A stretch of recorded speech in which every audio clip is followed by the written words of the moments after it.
जो नेचर है, ठीक है?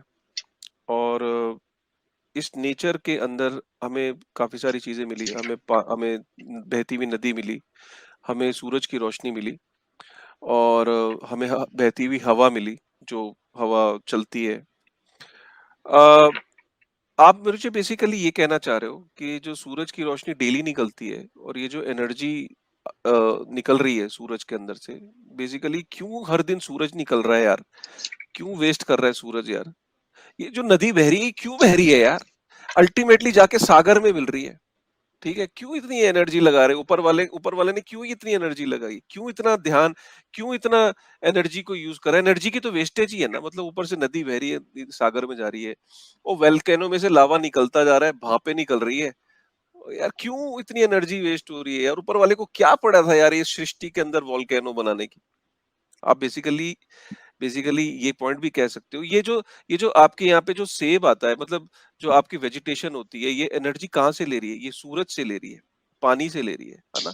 तो आप हर चीज अगर आप दुनिया में देखो जो इम्पोर्टेंट है, मतलब अगर सूरज ना निकले तो डॉक्टर कहता है तुम धूप के अंदर विटामिन डी लो, मर जाओगे अगर तुमने विटामिन डी नहीं लिया। विटामिन डी कहाँ से आएगा? कब तक तुम घर की बनी दवाइयां खाओगे, फैक्ट्री की बनी?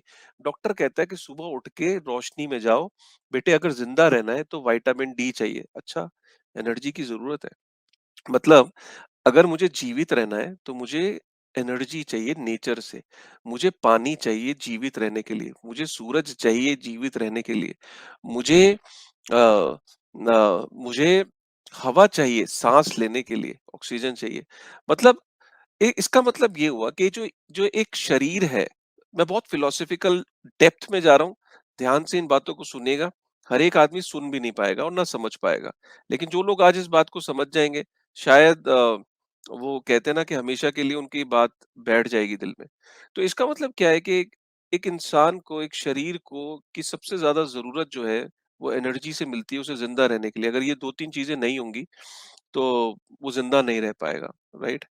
अगर हम अपने आसपास लिविंग ऑर्गेनिजम्स को देखें, चाहे जानवर हो, चाहे वो पेड़ पक्षी हो, चाहे वो फल फ्रूट हो, चाहे वो खेतों में लगा गेहूं हो, हर एक को एनर्जी की जरूरत है। इसका मतलब क्या है? दुनिया की जो सबसे वाइटल इंपॉर्टेंट चीज है, मैं फिर रिपीट कर रहा हूं, दुनिया की जो सबसे वाइटल इंपॉर्टेंट चीज है वो एनर्जी से प्रोड्यूस होती है।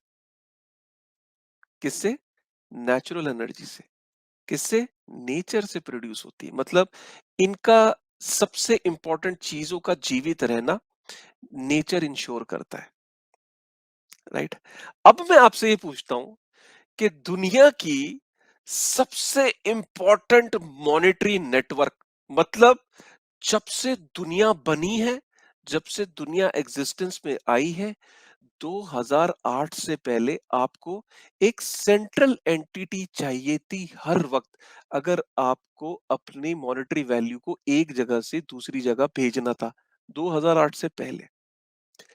2008 के बाद जब से इंसानियत बनी है, जब से इस सृष्टि की रचना हुई है, पहली बार एक ऐसा नेटवर्क आया, एक ऐसा सॉल्यूशन आया जिसके थ्रू आप अपने मॉनेटरी वैल्यू को एक जगह से दूसरी जगह बिना किसी सेंट्रल एंटिटी के भेज सकते हो। डिसेंट्रलाइज्ड नेटवर्क, दुनिया का पहला, इस यूनिवर्स का पहला। इससे पहले यूनिवर्स को हम जानते ही नहीं, कितनी गैलेक्सीज हैं, जिस दिन आएगी उस दिन समझ लेंगे। अभी तो मैं ये कंफर्टेबली कह सकता हूं कि गैलेक्सीज के अंदर पहला सोल्यूशन आया इंसानियत के लिए, जिसको ये माना जा रहा है कि ये सबसे बड़ा आविष्कार है जब से इंसानियत बनी है। क्यों?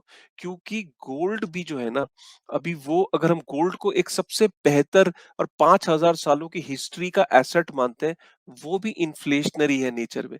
साल का 1.78% उसकी सप्लाई होती है और होती रहेगी, क्योंकि अभी हमने सी शोर के अंदर नहीं गए हैं।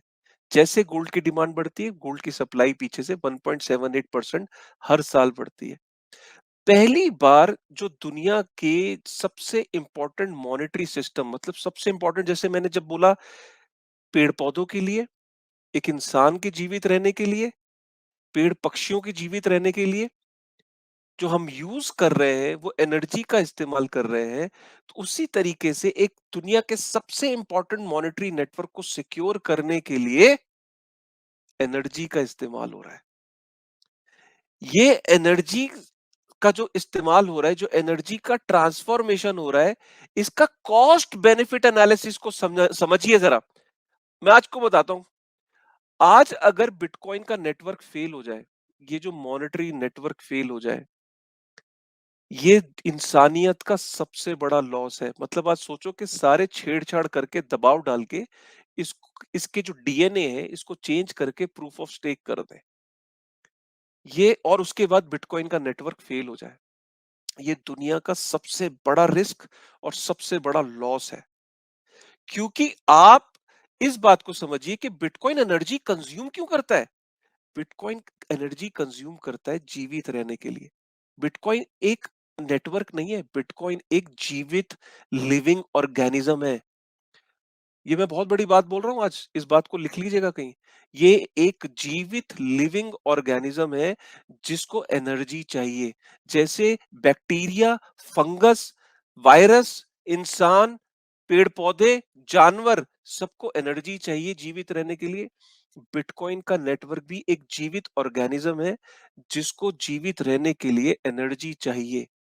आप कह रहे हैं कि एनर्जी की जरूरत क्या है? ये तो वही बात हो गई कि मैं आपको ये बोलूं कि हॉस्पिटल्स के अंदर अल्ट्रासाउंड हो रहे हैं, कैंसर्स की मशीनें चल रही हैं, हॉस्पिटल्स के जब से इलेक्ट्रिसिटी आई है, हॉस्पिटल्स में दिन रात बत्तियां जलती हैं, दिन रात मशीनें चल रही हैं। क्या जरूरत है? लाइटें बंद कर दो। इलेक्ट्रिसिटी की जरूरत क्या है? वेस्ट हो रही है इलेक्ट्रिसिटी कई जगहों पे।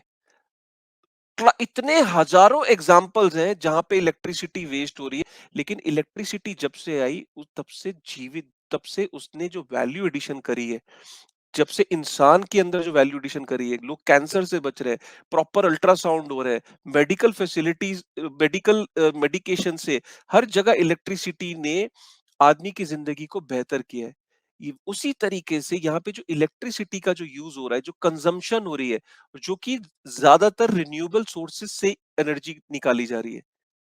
अब बिटकॉइन के नेटवर्क में अगर आप कंपैरिजन करोगे तो 60-65% एनर्जी रिन्यूएबल सोर्सेज से आ रही है, और वो रिन्यूएबल सोर्सेज से एक नेटवर्क को सिक्योर करा जा रहा है। आप कह रहे हो कि एनर्जी की जरूरत क्या है?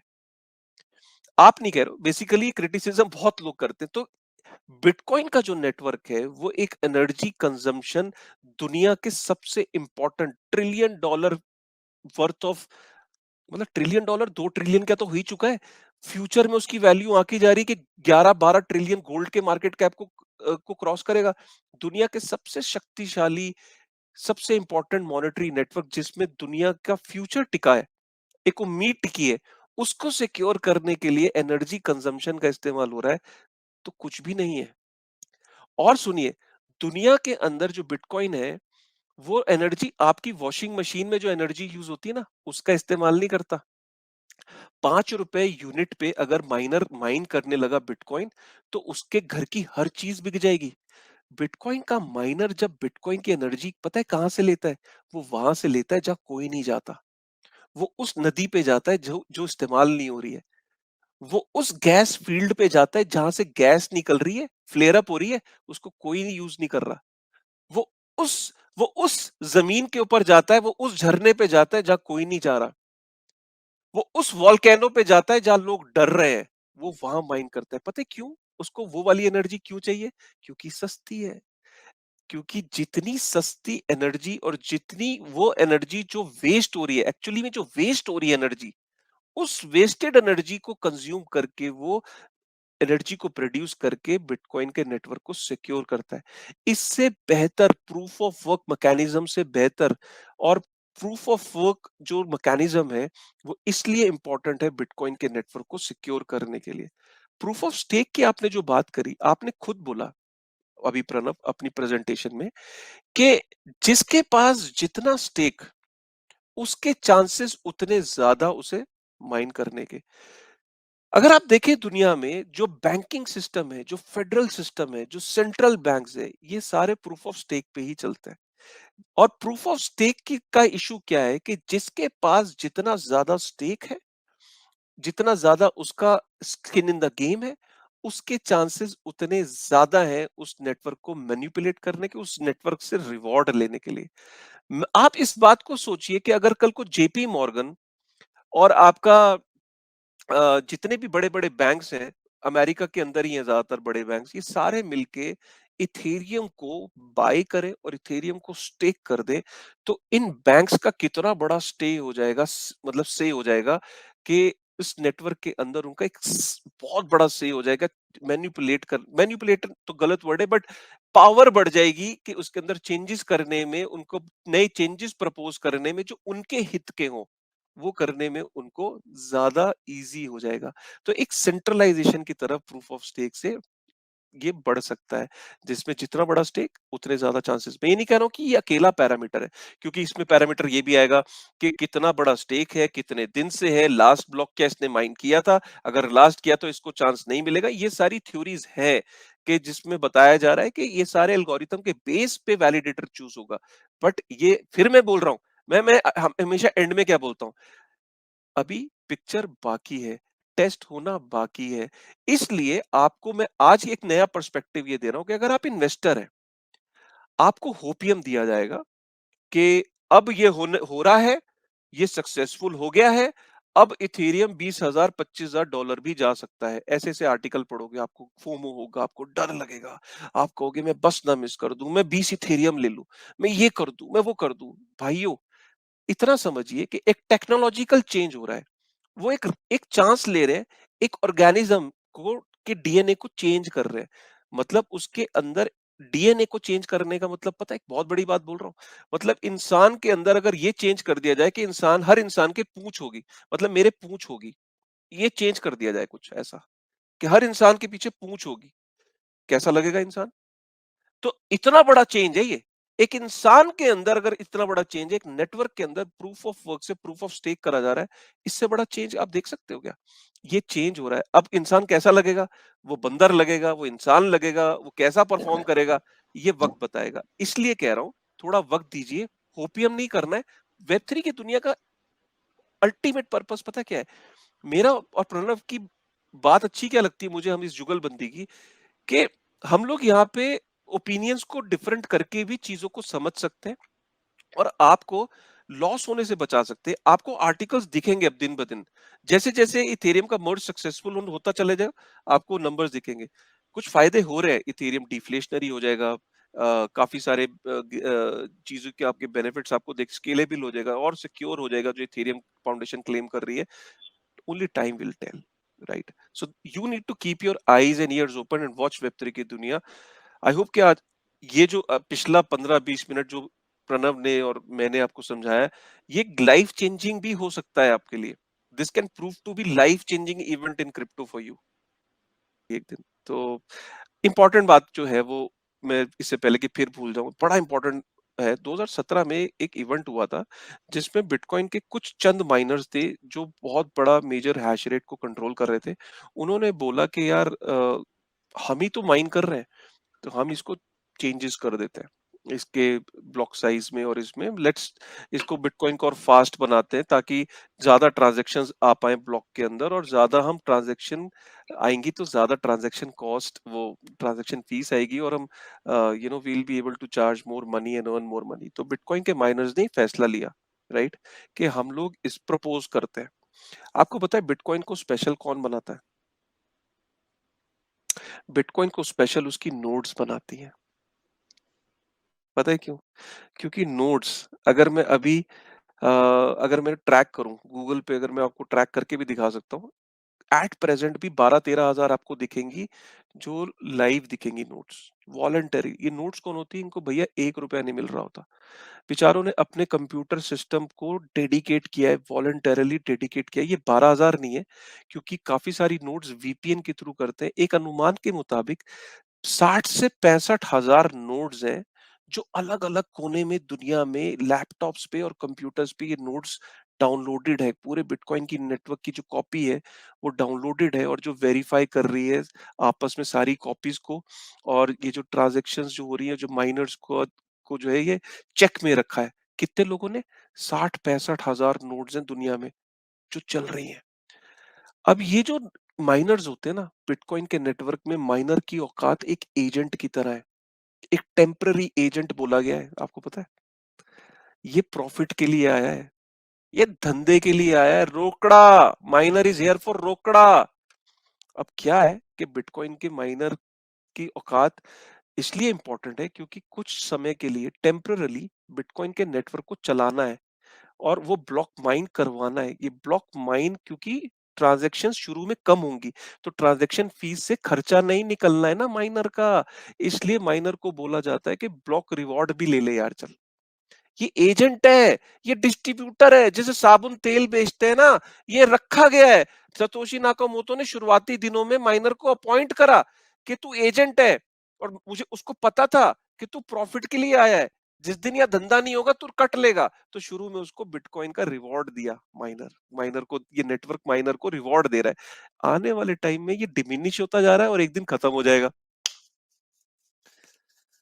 आप समझ रहे हो, आने वाले टाइम में ये खत्म भी हो जाएगा। तो माइनर जो है ना, ये लालची होता है। ये कहता है कि जैसे ही मैं वैलिडेट करने की शक्ति मेरे पास है ना, मेरी से होगी। जो नोड होती है ना, नोड, जो अपना लैपटॉप खोल के नोड को चला रहा है, टी शर्ट में, पजामे में, एक झोपड़ी में, एक कमरे के अंदर, एक स्टूडेंट, एक औरत, एक बीवी, एक बच्चा, एक एक आदमी जो जेल में हो या पता नहीं किन हालातों में हो, अपने लैपटॉप पे ना नोड चला रहा है। उसको 1 रुपया नहीं मिल रहा।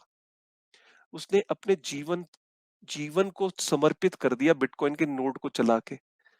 वो कभी चेंज नहीं होने देगा, माइनर की से नहीं चलने देगा, जब तक ये सारी नोड्स जो है अग्री नहीं करेंगी उस चेंज के लिए। लेकिन इथेरियम का नेटवर्क बिटकॉइन के नेटवर्क के बराबर डिसेंट्रलाइज नहीं है। राइट। तो यहाँ पे जैसे ही माइनर्स पावरफुल होंगे, जो वैलिडेटर्स हैं, जो अपना अपना अपना पैसा लेके जब वैलिडेट कर, जिनकी पावर बढ़ेगी। अगर कल को ये सारे बैंक्स इकट्ठे होके भी इथेरियम में स्टेक कर देते हैं, एक्सचेंजेस बाइनेंस के साथ, सीजी जो है वो करप्ट हो जाता है, कॉइनबेस वाला करप्ट हो जाता है, बैंकों के साथ मिलके सारा पैसा इकट्ठा करके डाल दो और बोल दे भैया चेंजेस करते हैं, चलो चेंजेस करते हैं।